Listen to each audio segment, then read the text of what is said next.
Welcome to today's video. We are going to look at a bit of a news subject in which a lot of people have the fear of immigration and people coming to their country. But in today's video, we're specific about the Poland-Belarus border. Is it hybrid warfare or a refugee crisis? Let's look at the story. Michał Bura of the Polish border guard keeps watch on the frontier with Belarus. A few years ago, this paved road led straight into Belarus. Now it's closed.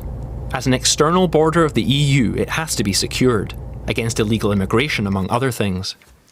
I don't understand. Now, for the UK, we're pretty good in the sense that we are surrounded by the sea.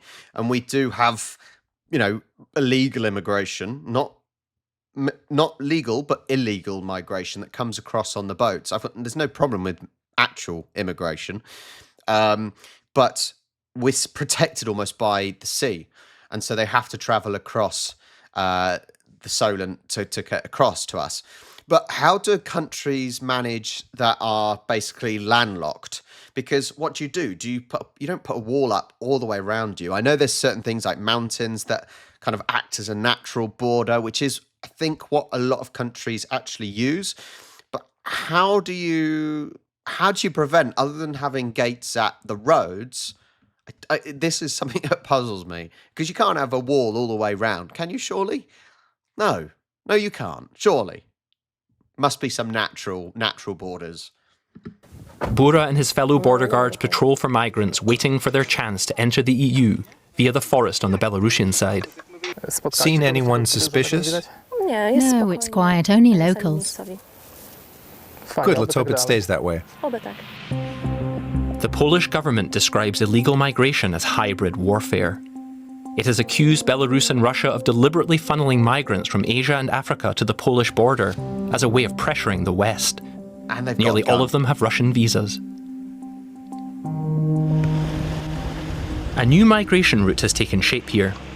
Poland's previous government, headed by the Law and Justice Party, installed a barrier along some 180 kilometres of the border. Even so, the Polish border guard has recorded over 20,000 attempted illegal crossings so far this year. So there clearly then is some walls that are put up. So that is quite a long wall to be put up. But if someone wants to get into your country, this is what you see in the UK, people that are desperate will take desperate measures. So, for example, with the UK, you got them crossing over on the boats, basically paying the smugglers loads of money to try and get them across. But people are going to try, especially if they're desperate. And then you need a lot of people patrolling day and night. You need cameras, you need all of this. And it's not easy to stop people coming in, because Poland is a fairly big country to try and stop people coming in. Many more than the year before. Since April, the number of attempts has risen to several hundred per day, and the attempts have become increasingly aggressive. Our officers and soldiers have been injured.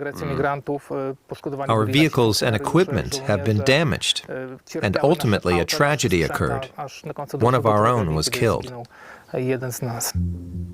Border guards are increasingly being attacked through the barrier. In early June, a Polish soldier died of stab wounds inflicted by a makeshift spear. The Polish government under Donald Tusk announced it would reactivate a buffer zone, up to 2 kilometres wide in some areas along the border. Nobody can enter without permission. These are not refugees. Fewer and fewer of them are families in need of assistance. In 80% of cases, we are dealing with organized groups of young men aged 18 to 30 who are very violent. That is the difference. That is the difference, isn't it?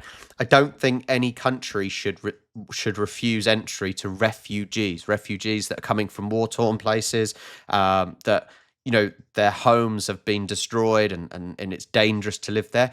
No country that is safe should reject those people. They then have to integrate them into society. But I think what this is talking about and what countries fear is the organised crimes and things like that. Now, that is such a minority it is such a minority.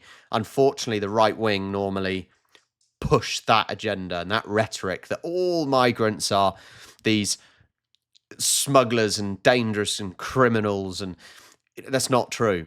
But that's what comes out in the media, and especially from the right wing. But refugees should be helped, because quite often it's the UK, for example. How much damage have we done in the Middle East? And then we don't want to accept the people that we've just destroyed their homes. Not right, is it? Neither a stricter border policy nor a new government has really changed the situation. If anything, it's only gotten worse, says Alexandra Kryshanovska. She's part of an aid organisation tasked with finding migrants deep in the forest along the Belarusian frontier, before vigilante groups or the border guard get to them. They're going to try, no matter what. The people we encounter tell us they've been subjected to even worse, even more cruel and ruthless violence. Not just on the Belarusian side, but on the Polish side too. They tell us they were beaten, kicked, thrown to the ground, and handcuffed. Kryshanovska shows us videos of refugees she and other volunteers regularly encounter here in the forest. Some are starving or injured. The volunteers take care of them and advise them to apply for asylum in Poland. If they don't, they can legally be sent back to Belarus. But not all refugees are given the chance to apply. Many of the people in the forest who say they intend to apply for protection, and also say it to the border guard officers in our presence, end up contacting us a few days later from Belarus. They say they were forced to sign a document which they did not understand, but stated that they would not seek protection in Poland. Many of these are allegedly illegal pushbacks. The border guard denies involvement. Videos circulating online allegedly show Polish border guards carrying seemingly unconscious people through a small gate in the barrier to the Belarusian side. There's been hardly any official response. This border area is especially dangerous for refugees. Alexandra Kryshanovska shows us the graves of people who died in the Białowieża forest. Most of these people are fleeing mortal danger in their home countries. They dream of a normal, peaceful life, and instead wind up in a place where their lives are in just as much danger. This policy of isolation means that rather than finding peace and safety, these people lose their lives. Donald Tusk promised more humane refugee policies in his election campaign. Kryshanovska says he hasn't kept those promises. Border guard Michał Bura says that governments come and go, but the border will always need protecting, because it's sacred. It's an interesting topic that gets discussed normally around election time, but it is an important one. And actually, most of the people trying to cross borders are refugees. However, they have to do it the proper way. They have to seek asylum. They have to do it properly so the country knows that they are trying to enter the country. It's the illegal criminal ones that are, as I said, are a massive minority, but they're the ones that then give the bad name to the others. And it's an issue everywhere. It's an issue here in the UK. Nigel Farage, he chucks it at everyone at any opportunity, and most of the time it's false facts. And so similar with the United States, when Trump got elected the first time, he and hopefully it won't be a second time, it's about the Mexicans coming on. It's always the right wing rhetoric, and it's always inflating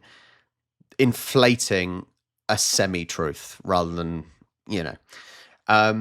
but I said it must be difficult. Looking just at Poland here, it must be difficult for countries like Poland who are on the edge of Western Europe culture, and so you've got countries like Belarus and whatnot right next to you, and there are probably people that want to flee and come to what they see as a safer place. But it can't be easy to defend, and I say defend, to guard and to monitor all that length of the border. It can't be easy. Like I said, it's an issue, yes, but it's just encouraging doing the right thing and not overinflating and chucking rhetoric at people to make believe it's worse than it is, in my opinion anyway. It's an interesting subject, and I think as long as you discuss it in a sensible way, without just going, oh no, they're coming to take our jobs and all that nonsense, we can have a sensible discussion. And I think that is the way that you move forward and you make things better without one-liners, basically. It's an interesting debate. Thank you so much for joining me. If you've got any comments, please do let me know in the comments down below. I said, nothing stupid. It should be sensible comments, because that's how you move forward. But thank you so much for watching. Like and subscribe, and I will catch you next time. Do widzenia.